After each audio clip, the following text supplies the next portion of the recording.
Assalamualaikum warahmatullahi wabarakatuh. Shalom, Om Swastiastu, Nama budaya. Salam kebajikan dan salam sejahtera untuk kita semua. Halo semuanya. Perkenalkan, aku Kesyaura Putri. Aku Dianti Minarbudining Tias. Aku Gita Fitra Siregar. Aku Disna Yunita. Aku Kalisa Afifah. Perkenalkan, kami dari kelompok 7 kelas A Program Studi Pendidikan Administrasi Perkantoran. Hari ini kami akan mewawancarai salah satu UMKM yang sangat inspiratif sekali. Video ini kami buat untuk menuntaskan tugas kuliah, mata kuliah Ilmu Administrasi dan Manajemen. Nah, hari ini kami berkesempatan untuk ngobrol langsung bersama manajer dari Cafe Kopi Kamu. Cafe Kopi Kamu itu adalah salah satu kafe yang sangat inspiratif sekali di Jakarta Selatan karena mereka memberdayakan para penyandang Down Syndrome. Nah, daripada penasaran, langsung aja yuk kita kenalan sama manajernya. Halo teman-teman, sekarang aku sudah bersama dengan salah satu tim dari Cafe Kopi Kamu. Halo Kak. Halo. Nah, sebelum wawancara dimulai, biar kita dan teman-teman yang nonton makin kenal, boleh dong Kak perkenalan dulu dengan siapa dan kalau boleh tahu di Cafe Kopi Kamu ini posisinya sebagai apa? Jadi nama saya Gabriel, saya di sini sebagai General Manager. Kopi Kamu ini punya keluarga saya dan saya sekarang yang urusin dari 2022. Oh, udah lama juga ya. Oke. Daripada kelamaan, kayaknya teman-teman yang nonton udah penasaran juga nih Kak. Dari kakak sendiri udah siap belum diwawancara? Ya siap. By the way, sebelum wawancara ini dimulai, kita izin ucapkan terima kasih karena telah menyempatkan waktu dan bersedia menjadi narasumber kita. Oke, langsung aja kita masuk ke sesi wawancaranya. Yang pertama, dari membangun sebuah usaha ini gak mungkin dong kalau misalnya gak diawalin dengan yang namanya ide. Nah, apa sih yang menjadi latar belakang atau ide awal berdirinya Kopi Kamu? Karena seperti yang kita tahu, Kopi Kamu ini kan salah satu kafe yang memberdayakan para penyandang Down Syndrome ya. Apakah sejak awal sudah direncanakan sebagai kafe yang memberdayakan penyandang Down Syndrome? Yang bangun kafe ini tuh kakek saya, itu dari tahun 2010. Dia itu bangunin dengan ide untuk promosikan biji kopi lokal, biji kopi Indonesia, bahwa kualitasnya itu baik dan tidak kalah di luar negeri. Kalau untuk sekarang yang kita viral gara-gara barisan penyandang Down Syndrome itu dari papa saya. Kita mulai kerjasama dengan Yayasan Potats, Persatuan Orang Tua Anak dengan Down Syndrome. Itu dari 2023. Jadi memang bukan ide pertama kita. Oh, berarti ide awal itu memviralkan biji kopi itu ya Kak? Yang di depan itu ya foto banyak biji kopi. Oh, oke. Karena kebetulan nih Kak, adik aku kan Down Syndrome juga ya.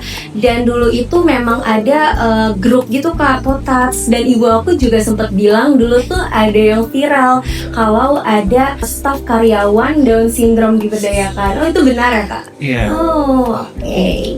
Oke, kita lanjut ke pertanyaan yang kedua. Seperti yang kita dengar tadi, Kopi Kamu ini kan berdiri sudah lama ya Kak. Gak mungkin kalau gak ada campur tangan seseorang nih. Nah, kalau boleh tahu siapa sih sosok di balik ide dan strategi pengembangan Kopi Kamu ini, dan bagaimana perannya dalam membentuk identitas usaha ini? Wah, aku masih agak kurang tahu ya. Yang bangunin itu kakek saya sejak 2010 sampai 2022 itu saya memang nggak terlibat banget dengan usahanya. Jadi turun-temurun ya Kak? Iya. Turun-temurun berarti sekarang dipegang oleh kakak. Oh, oke. Selanjutnya nih, kita kan udah tahu ya Kak, teman-teman yang dengan Down Syndrome ini biasanya punya kebutuhan belajar yang khusus. Jadi mungkin ada metode atau ruang khusus yang disiapkan selama proses itu gimana Kak? Jadi kita siapin tempat duduk di mana-mana, di belakang juga ada untuk anak-anak yang Down Syndrome ini bisa istirahat dengan nyenyak. Salah satu karakteristik mereka itu mereka lebih cepat capek. Ya, jadi mungkin mereka nggak bisa berdiri untuk lama-lama. Mungkin tengah kerja mereka mulai ngantuk, mereka mau tidur sebentar, ya kita bolehin, kita adain sofa lah. Jadi ada space-nya sendiri ya Ada Kak untuk space sendiri. mereka. Oke. Keren banget sih. Nah, selanjutnya nih Kak, di mana pelatihan untuk karyawan seperti penyandang Down Syndrome ini dilakukan agar mereka tetap siap bekerja Kak? Untuk latihan mereka tuh langsung dari Yayasan Potatsnya. Mereka di situ ada kursus barista, termasuk juga ada yang lukis, menari, musik. Jadi kalau kursus barista mereka itu dari 2018. Ada seberapa yang bekerja di sini, namanya Ikhlas salah satunya sejak 2018 kursusnya. Ada juga yang baru 6 bulan langsung ikut kita. Oh, berarti udah dilatih dari sana ya Kak? Jadi ada yayasannya ya Kak untuk Iya. melatih mereka. Ada. Oh. Dan itu latihannya harus lanjut terus, nggak ada berhentinya. Soalnya kalau ada yang udah lama nggak bikin menu misalnya, bakal gampang lupa, mereka bakal harus latih dari awal lagi. Jadi latihannya itu setiap hari atau ada jadwal tertentu? Jadwal kursus mereka itu di hari Rabu dan Jumat. Namun di sini kadang-kadang kalau ada yang waktu sepi bakal dilatih juga. Dilatih sendiri ya di sini. Oke. Keren banget. Kalau soal menu dan pelayanan pelanggan nih Kak ya, gimana sih kopi kamu nyesuaiin sistem kerjanya biar gampang diikuti sama teman-teman Down syndrome? Biasanya apa aja yang disederhanakan biar mereka tuh nyaman dan tetap enjoy?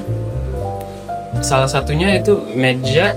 Kita adain meja yang lebih pendek untuk mereka lebih nyaman untuk bawa minuman, membuat minumannya. Soalnya rata-rata itu mereka dibanding orang yang tidak punya Down syndrome itu lebih pendek. Ya, salah satunya. Gitu ya. Untuk supaya lancar juga, kita juga ada barista yang normal untuk mendampingi lah. Ada pendamping khususnya ya Kak? Pendamping khusus gitu ya. Nggak khusus sih, cuman ya kalau memang perlu, Menyambung. ya ada beberapa juga yang nggak perlu. Jadi ya. Oke, selanjutnya, mulai kapan nih kopi kamu merasa makin dilihat banyak orang?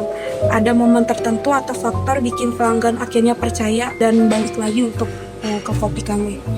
Saat itu mungkin pas bulan puasa ya, tiba-tiba kita penuh banget, rame terus sampai viralnya itu peaknya tuh di bulan Juni.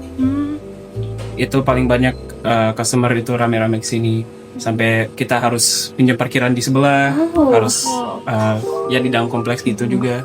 Berarti baru viralnya di tahun ini di bulan Juni ya? Itu peak viralnya ya. Oh, viral-viralnya ya. Nah, untuk selanjutnya Kak, kami lihat nih untuk perkembangan usaha sendiri itu, kami lihat kopi kamu ini cukup aktif di media sosial ya. Nah, kami penasaran nih bagaimana sih kopi kamu itu memanfaatkan media sosial dan platform digital untuk memperluas jangkauan pasar. Apakah ada strategi khusus yang dilakukan untuk menarik pelanggan baru gitu? Untuk medsos kita fokus di TikTok sama Instagram saja. Kita banyakkan di konten yang entertaining, yang mungkin lucu atau eye catching. Terus saat kita lihat viewsnya mulai naik, kita coba untuk rilis konten yang mengedukasi tentang kita, tentang biji kopi, mungkin seperti perbandingan Arabica sama Robusta. Biji kopinya Robusta itu kafeinnya lebih tinggi dibanding Arabica. Jadi kalau punya asam lambung lebih baik kalau minum kopi Arabica, seperti gitu.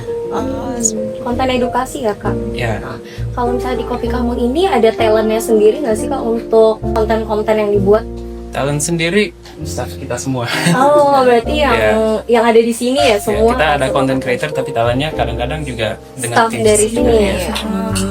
Dalam merancang kafe kopi kamu ini, proses perencanaan seperti apa sih yang dilakukan agar bisa menyeimbangkan antara tujuan bisnis, pastinya keuntungan ya, dan tujuan sosial? Karena yang seperti kita tahu ini kan, kopi kamu ini kan memberdayakan para penyandang Down syndrome ya Kak. Apakah ada langkah atau pertimbangan tertentu nih supaya dua tujuan tersebut tuh bisa berjalan secara beriringan gitu? Sekarang sih kita banyak diajak acara-acara di pemerintahnya, ajak acara, dan banyak juga fundraising events. Kita juga diajak pameran sejak kita bekerja sama dengan Potats. Jadi memang nggak ada yang menghalang secara bisnis, keuntungan bisnis juga sih. Berarti emang yang paling utama itu tujuan sosialnya ya Kak, memberdayakan sosialnya. para penyandang Down syndrome. Dan untuk menyeimbangkan itu melalui joint events gitu ya Kak? Joint events ya. Betul. Oke. Oke, untuk pertanyaan selanjutnya Kak, selama ngejalanin kopi kamu ini pasti kan ada aja kan tantangannya. Tantangan yang paling kerasa banget tuh ada nggak sih? Terus kayak biasanya Kakak ngatasinnya gimana supaya usahanya tuh ini tetap berjalan dengan lancar? Yang paling besar sih ya baru-baru nih ada kafe sebelah kita namanya. Mereka adain neon sign-nya mereka, tapi kelihatan banget tuh dari sisi kita. Mungkin itu banyak yang ambil customer kita, mungkin saya juga nggak pernah ke situ, jadi kita coba bangunin neon box kita sendiri di bawahnya. Awalnya mau nutupin tapi nggak mau ribet juga sih.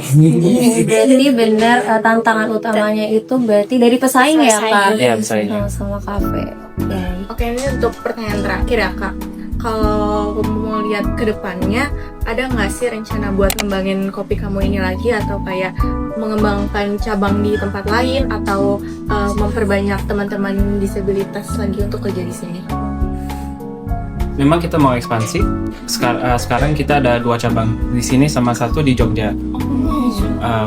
Baru akhir tahun ini nanti bulan Desember kita mau mulai mengadakan anak-anak yang penyandang Down syndrome juga di kopi kamu di situ. Bedanya yang di situ sama sini, di sini potasnya udah ada kursus barista. Kalau yang di situ belum. Jadi kita harus mulai dari awal banget, mulai ajarin bukan hanya anak-anak DS-nya, tapi juga baristanya. Kita cari volunteersnya yang kita dapat belum ada pengalaman barista.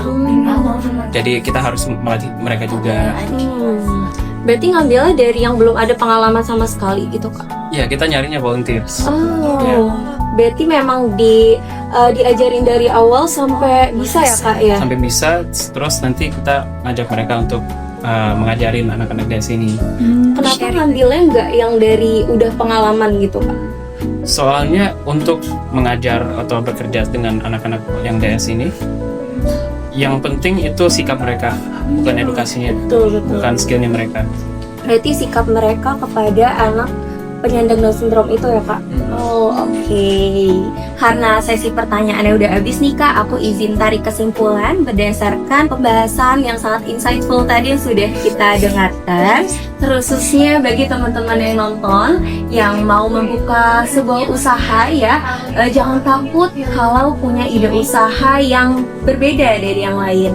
Itu bisa jadi peluang besar ya Kak. Bisa diambil contohnya dari kafe kopi kamu ini. Dari kafe kopi kamu ini kita bisa belajar. Ini awalnya bahkan tidak ada maksud dan tujuan untuk memberdayakan para penyandang Down syndrome ya Kak. Tadi awalnya mau memviralkan atau memperkenalkan dari biji kopi kamu itu ya Kak. Nah, sekarang malah terkenalnya itu karena mereka memberdayakan para penyandang Down syndrome. Bagi teman-teman yang mau membuka usaha baru, jangan takut apabila mempunyai ide usaha yang berbeda dari yang lainnya. Apalagi ide tersebut bermanfaat bagi diri kita sendiri atau bahkan bermanfaat bagi orang lain ya Kak. Oke. Nah, sebagai penutup nih Kak, ada nggak pesan motivasi untuk kita dan untuk teman-teman yang nonton? Biar semangat nih membangun usaha dan nggak netting dulu. Mungkin harapan sih untuk perusahaan yang lain untuk tidak takut mengadakan program inklusif untuk anak-anak yang berkebutuhan khusus. Nggak usah takut, tinggal perlu inisiatif aja. Iya betul, berarti yang penting berani dulu aja ya Kak ya. Oke, teman-teman, karena sesi wawancara tadi kita sudah selesai, mari kita cukupkan wawancara hari ini. Terima kasih kepada Kak Gem sudah bersedia. Terima kasih. Dadah teman-teman. Bye-bye.